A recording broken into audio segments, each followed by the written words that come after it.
Good morning, guys. Good evening. Good afternoon. Hope everyone is safe, secured, comfortable, fed. Getting my steps in. It's another beautiful day. And, we're in monsoon time, right? It's really rainy. So it's supposed to be rainy. I gotta say, you know, I don't mind a little rain. I don't mind a little cloudiness, especially if I want to be outside more. Um, man, just stepping outside every day, it's just almost picture perfect. You really can't make this up. Like it's just blue up top, green on the surrounding areas. It's gorgeous. Yeah, it's gorgeous, guys. So I ain't got too much to say right now. Like, I just like, take a couple steps with me. It's just beautiful. Um, I'm on day, I don't know, 300 and something. Maybe it's 315, 320, being outside the States. And it's like, man, I'm just getting started, guys. Like, we don't really understand how much beauty there is in this world. We're so caught up in our phone. We're caught up in the news and their propaganda. We're caught up in our friends and family, what they got going on a very, very surface and minuscule base. But just the natural beauty in life, it's humbling, yet motivating. My wife and I are just trying to set our sights on seeing as much as we can. And we've just met so many great people along the way, between locals and expats, people from South Africa, Sweden, Norway, Germany, Russia, people from the islands. It's a lot of people, guys. And man, it's crazy where like even with the different demographics and past experiences, upbringings of the people we meet, guys, whether they look like us or not, a lot of people we're meeting out here have one thing in common. And this is what's beautiful, man. One thing in common is that they want to live. Live. They want to live. One thing in common. I told my wife, because we don't think about this. When we were in Florida, that's where we spent most of our adulthood and all of our marriage, right? Trying to establish our life in Florida. When we're starting to meet people, it's either people had kids or didn't have kids. So there's a conflict with schedule. There's a conflict with schedule with work, which was probably the number one thing before kids. Or things just cost too much. So doing things internally as a family, doing things outside of the family, with other people, meeting people, trying to figure out that stuff, like, building those relationships, that it's hard to do. Very hard to do. I've gotten probably 50 numbers since I've been out here. I kid you guys not. I kid you not. Half to most of those numbers are agents and Grab and Bolt drivers. But the other people, guys,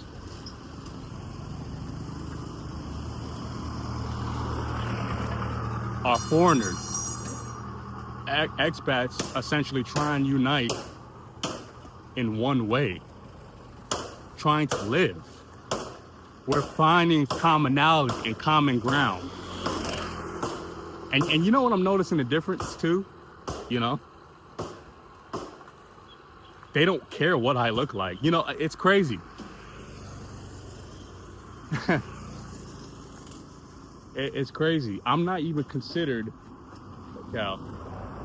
I'm not considered a black. I am a black American, but I'm not looked at as black American. I'm American. That's it. If me as a black American stand next to a white American, we're both American. Like I, I hope y'all understand what I'm saying. You know, people have to ask where I'm from. One, they don't assume. Like there's a different sense of intelligence or awareness there, guys. You know, like it's. I don't know if that makes sense. I don't know if that makes sense, but it does. It makes sense. Like it's crazy. You know, all these people out here. The foreigner demographic, excuse me, guys, sorry. The foreigner demographic is made up of retirees or remote workers. That's it. So you either have an online business that you manage, or you're working for or partner with a company digitally, which I'm under that boat, or you're a retiree, right? Whether you're on, veteran, disability, or you're getting Social Security or something in between, right? That's the demographic. So all of us got time. We got time to mingle. We got time to talk to people. Me and my wife, we meet people, whether it's from YouTube or just sitting down and eating. People are just drawn to us. And we're black. But we're not looked, there's no stigma. I don't know if y'all feeling me on that. People are drawn to it. My wife and I don't go walking and trying to meet people. We don't do that stuff. And I don't think we necessarily ever will. But I've told you, I've developed almost 50 contacts. People are drawn to our energy. And they can tell we're American. And for the more locals or people who haven't been to America, that's intriguing. But for people who's American, right, we're sharing the same sentiments, of course. So God, colorism is real. Racism, discrimination, it's gonna forever exist. That's the yin and yang of life. But it hits a little bit different, guys. A little bit different when, okay, you're American. Like, you're just American. Oh, what do you do? What are you doing out here? Like, it's just, oh, cool. Of course they assume military and stuff like that. Oh, what do you do for work? Okay, cool. How long are you gonna be out here? And then we just start getting into the riffraff of understanding how each other is trying to live. That's it. We're just all trying to live. LIVE. And it's beautiful. It is the most humbling, gracious, and exciting opportunity that we can have, that my kids can experience. Man, it's just feeling gracious around other people. That having people feel gracious being around you. Like, people want to be around us. They want to talk to us. It's just and when you're talking about energy, it's just the energy is there. Like, it's just, even when you're in passing, we don't get nobody's number and just, hi, hello,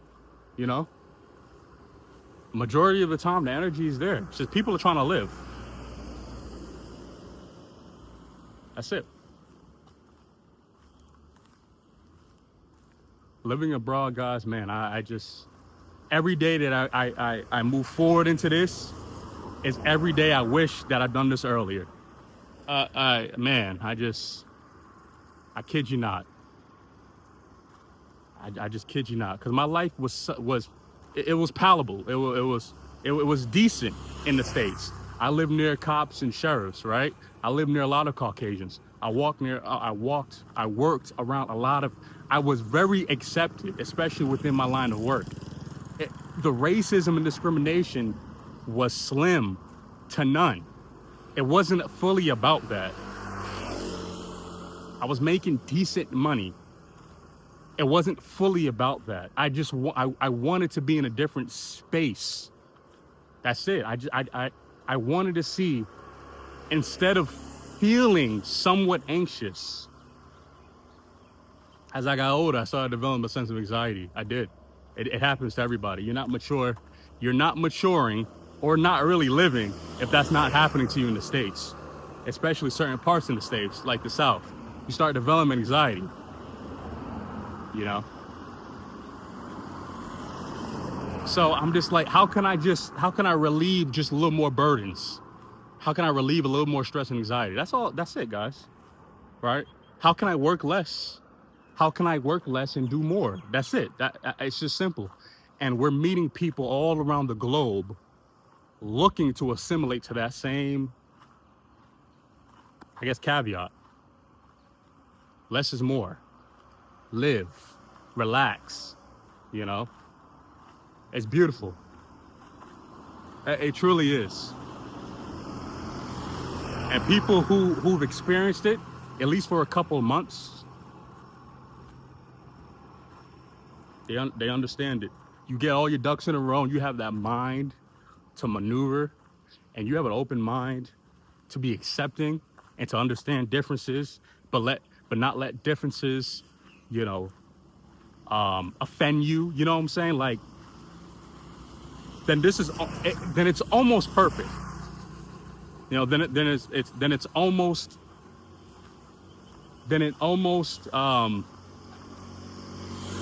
just feels like the best thing to do. You guys get what I'm saying? You know, I don't want to say the wrong things. I don't want to over exaggerate what I'm trying to say, but but